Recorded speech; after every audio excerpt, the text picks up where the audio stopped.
বাজারে গ্রীষ্মকালীন সব সবজির দাম বেড়েছে পেঁয়াজ ও ডিমের দাম, তবে কমেছে মুরগির দাম। রাজধানীর কারওয়ান বাজারে আছেন সহকর্মী সিরাত আল মুস্তাকিম, সরাসরি চলে যাচ্ছি তার কাছে।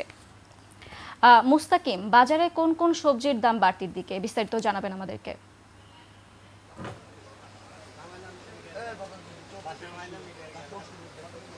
শ্রাবন্তী, ধন্যবাদ আপনাকে। আমি এই মুহূর্তে আছি কারওয়ান বাজারে। আমি বাজার ঘুরে যতটুকু দেখেছি, সয়াবিন তেলের যে দাম, যেগুলো লিটার লিটার ১২ থেকে ১৪ টাকা কিন্তু বেড়েছে সয়াবিন তেলের লিটার।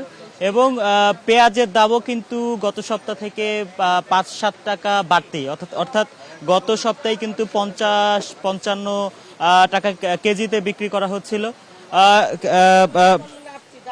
পঞ্চান্ন পঞ্চান্ন ৫০ টাকা কেজিতে বিক্রি হলেও এখন কিন্তু ৬০ টাকা কেজিতে বিক্রি হচ্ছে। এবং মোটামুটি সবজির দাম যদি আমি বলি, যে গরমের যে সবজিগুলো সেগুলোর দাম কিন্তু বাড়তি। তাছাড়া কিন্তু যে শীতকালীন সবজি টমেটোর দাম কিন্তু মোটামুটি স্বাভাবিক। এবং মোটামুটি সব সবজির দামই কিন্তু ৫ থেকে ১০ টাকা বাড়তি। তবে অন্যান্য বার যে ধরনের বাজারে যে পরিস্থিতি থাকে, এবার কিন্তু পরিস্থিতি মোটামুটি স্বাভাবিক, খুব বেশি বাড়তি না। মোটামুটি ৫ থেকে ১০ টাকা মানে সবজিতে কিন্তু বাড়তি। এবং তেলের দাম কিন্তু লিটারে ১২ থেকে ১৪ টাকা, এবং পেঁয়াজের দামও কিন্তু ৫ থেকে ৭ টাকা বাড়তি। সানবিট সব দিবে সামাল।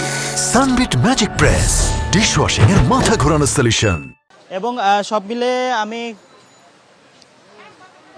মিলে বাজার ঘুরে যতটুকু দেখলাম, যে আসলে প্রায় সবজি যেগুলো আছে সেই সবজির দাম কিন্তু সবগুলোতেই কিন্তু বাড়তি আছে। এবং এই ছিল আমার কাছে কারওয়ান বাজার থেকে সবশেষ। মুস্তাকিম, ধন্যবাদ আপনাকে। দর্শক, কারওয়ান বাজার থেকে সরাসরি যুক্ত ছিলেন আমাদের প্রতিনিধি, জানাচ্ছিলেন সবজির দরদাম সম্পর্কে।